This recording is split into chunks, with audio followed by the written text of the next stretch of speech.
Olá pessoal, tudo bem? Aqui é o Luiz Viana, sócio Navor com Auditores. Hoje a gente vai conversar de um jeito bem claro e prático sobre a NBC-TA 540, que trata da auditoria de estimativas contábeis, um tema super importante no nosso dia a dia. Olha só o nosso roteiro de hoje. A gente vai começar entendendo o desafio que as estimativas representam. Depois, vamos ver qual é o caminho que a norma nos dá, como avaliar os riscos na prática e, claro, como auditar isso de fato. E por fim, a gente fecha com o julgamento final do auditor. Então vamos lá, começando pelo começo, o grande desafio das estimativas. Por que afinal esse assunto é tão sensível, tão crítico para os relatórios financeiros? Bom, a norma define estimativa contábil de um jeito bem específico. É um valor que não dá para a gente medir com exatidão porque ele tem uma incerteza. Ou seja, a gente está falando de uma projeção, né? Não é um fato consumado, mas sim uma aproximação que se baseia em dados e principalmente em julgamentos. E aí é que mora o perigo, né? Por que isso é tão relevante? Porque toda estimativa por natureza é um campo fértil para riscos. Pensa comigo, a gente tem a incerteza do futuro que exige que alguém faça julgamentos. E julgamentos são, por definição, subjetivos. Se a gente soma essa subjetividade com modelos que às vezes são super complexos, o que a gente tem? Uma porta abertíssima para um viés da administração que pode ser intencional ou até mesmo inconsciente. Para a gente trazer isso para o mundo real, vamos pensar em alguns exemplos do dia a dia. A gente está falando da famosa PCLD, a provisão para perdas com clientes. Ou daquela estimativa de quanto do estoque vai ficar obsoleto. Ou até mesmo o valor justo de um instrumento financeiro, a clássica depreciação de ativos, enfim, as estimativas estão em todo lugar nas demonstrações financeiras. Ok, se o cenário é tão complexo, como é que o auditor navega nisso? É aí que entra o nosso guia, a própria norma. E aqui tem um ponto que é absolutamente central na NBC-TA 540. O objetivo do auditor não é cravar o número exato, sabe? Ninguém espera isso. A grande meta é conseguir evidências suficientes para mostrar que a estimativa que a administração fez é razoável. A palavra-chave de todo esse trabalho é essa, razoabilidade. Isso nos leva direto para a mentalidade que o auditor precisa ter. A norma bate muito nessa tecla. O exercício do ceticismo profissional é crítico. É aquela postura de questionar, de não aceitar as coisas de primeira. Principalmente com estimativas, não dá para simplesmente olhar o número e aceitar. É preciso ir fundo, entender como ele foi construído. Beleza? Com essa mentalidade cética em mente, vamos para a primeira fase prática do trabalho, a avaliação dos riscos. A norma pede para a gente separar essa análise de risco em duas caixinhas. De um lado, o risco inerente. Pensa nele como o risco que já nasce com a estimativa, só pela natureza complexa dela, mesmo que não existisse controle nenhum. E do outro lado, o risco de controle, que é a chance dos controles internos da empresa falharem, ou seja, não conseguirem pegar ou corrigir uma distorção. Então, o que o auditor precisa fazer? Guiado por outra norma, a NBC-TA 315, ele precisa mergulhar de cabeça no ambiente da empresa. Isso significa entender o processo de ponta a ponta.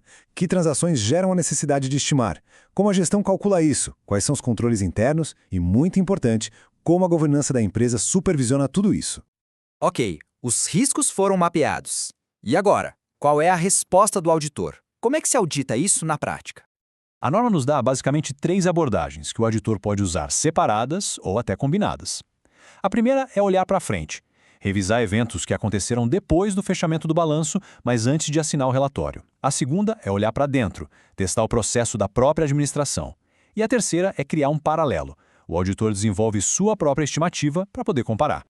Vamos supor que o auditor escolheu testar o processo da gestão. O primeiro passo é olhar para o método. E aí vem as perguntas. Esse método que eles usaram, ele é apropriado para a regra contábil? A conta fecha, matematicamente falando? Os critérios de julgamento são aplicados sempre do mesmo jeito? E o modelo de cálculo, ele foi bem desenhado por que se propõe? Depois de checar o método, o foco vai para as premissas. E aqui talvez seja a parte mais delicada, mais subjetiva. O auditor vai investigar. As premissas são razoáveis? Existe algum sinal de viés nelas, tipo um otimismo que não se justifica? E um ponto fundamental, essas premissas conversam entre si e com os planos de negócio reais da empresa? E por último, mas não menos importante, os dados. A gente sabe, né? Uma estimativa boa depende de dados de entrada bons. Então, o auditor precisa checar. Os dados que alimentaram o modelo são apropriados, são relevantes e, principalmente, são confiáveis? É aquela máxima: se entra lixo, sai lixo. A qualidade do input é tudo. E o mais legal é ver como esses princípios se aplicam em qualquer lugar. Pega uma gigante corporativa calculando a provisão para devedores duvidosos, a famosa PECD. Agora pensa num condomínio residencial estimando a provisão para a inadimplência da taxa de condomínio. A escala é totalmente diferente, claro, mas o conceito, a ideia de estimar uma perda futura é exatamente a mesma. O raciocínio é o mesmo. E com tudo isso em mãos, a gente chega na etapa final, a hora de juntar todas as peças do quebra-cabeça, o julgamento final do auditor. É muito importante a gente ter em mente que a NBC-TI 540 não é uma ilha. Ela funciona dentro de um grande ecossistema de normas. A norma que fala de avaliar riscos, a 315, a que fala das respostas do auditor, a 330, a que trata da evidência, a 500, todas elas se conectam e alimentam o processo de auditar uma estimativa. No fim do dia, o trabalho todo se resume a responder algumas perguntas-chave, com base em tudo que foi visto. Aquela avaliação de risco feita lá no começo, ela ainda faz sentido? As decisões que a gestão tomou estão de acordo com as regras contábeis? Foi encontrado algum indício de viés? E a pergunta de ouro: a evidência coletada é suficiente e apropriada para se poder formar uma opinião com segurança? Isso tudo nos leva a uma reflexão final que eu acho bem importante. O grande objetivo da auditoria de estimativas não é achar o número certo, o número exato. É, na verdade, validar se o julgamento da administração é defensável, se ele tem fundamento e se ele é, acima de tudo, razoável. No fundo, é a arte de navegar na incerteza com muita técnica e ceticismo. Bom, pessoal, é isso. E se esse conteúdo foi útil e você quer acompanhar outros vídeos da nossa série sobre as NBCTAs, não se esqueça de se inscrever aqui no canal, deixar o seu like e compartilhar com outros colegas de profissão.